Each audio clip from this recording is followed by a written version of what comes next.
Hey, what's up, Anthony? Oh, okay, fine, it's Wednesday. Yeah, so I'm a day late on getting this video out there, but I have a good reason why, which I will get to by the end of the video. So Anthony, some of the cool things I've been learning in my sociology class are the demographic factors that lead people to things like terrorism and regional conflict. And I hope this doesn't come as a surprise to many people, but for the people in these parts of the world that are plagued with terrorism and regional conflict, they don't just wake up one day and go, you know what I should do?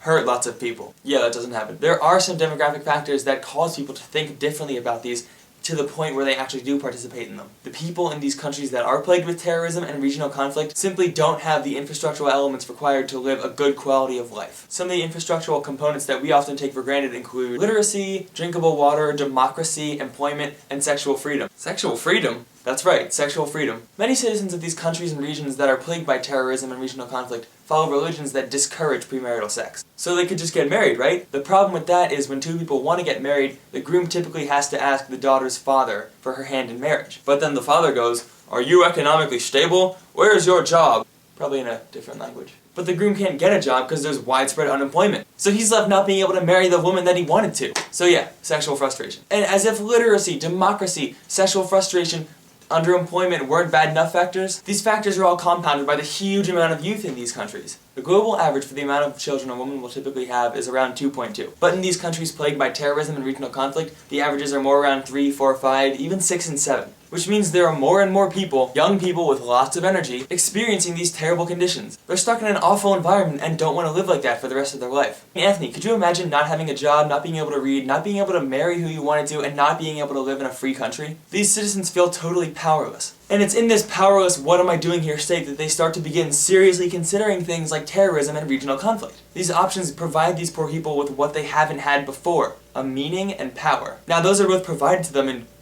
crazy ways, but they're in such a bad situation that it doesn't really seem that crazy to them. So Anthony, I know a goal of yours is to become president. And when I say it's your goal to become president, I mean that in the same way that it's my goal to breathe. So maybe when you're president, instead of ignoring humanitarian infrastructure and supplying conflicting groups with guns, we could actually reach out to these countries providing the humanitarian infrastructure they need to live a decent quality of life. It might not sound like the best idea to help the countries that are performing terrorist acts against us and fighting other countries that might be helping us. But if these countries had things like democracy, literacy, jobs, there wouldn't even be a reason for them to consider violent paths for their future.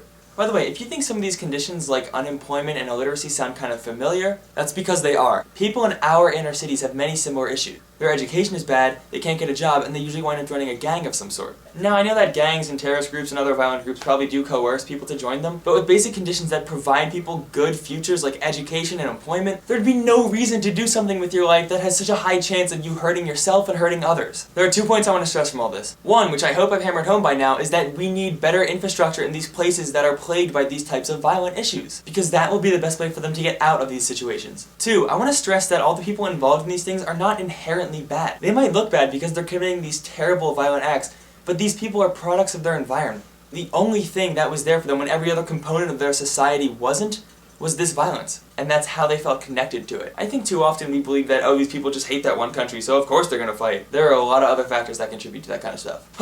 Anthony, I wasn't expecting the video to be this serious when I started out. So now I have to explain why my video's a day late. Remember how in my first blog I told you about the volleyball player I sit behind in my sociology class, and then in your response you said, "Championship volleyball team.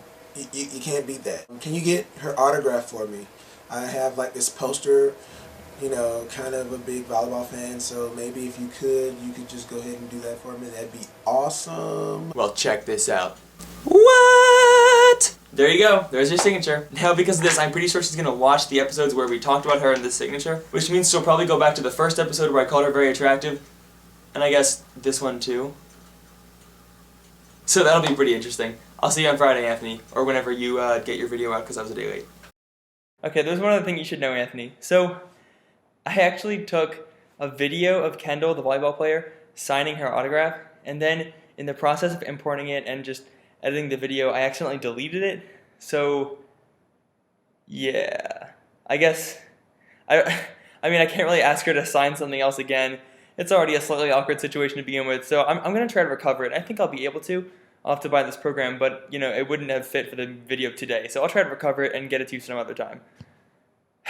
See you later.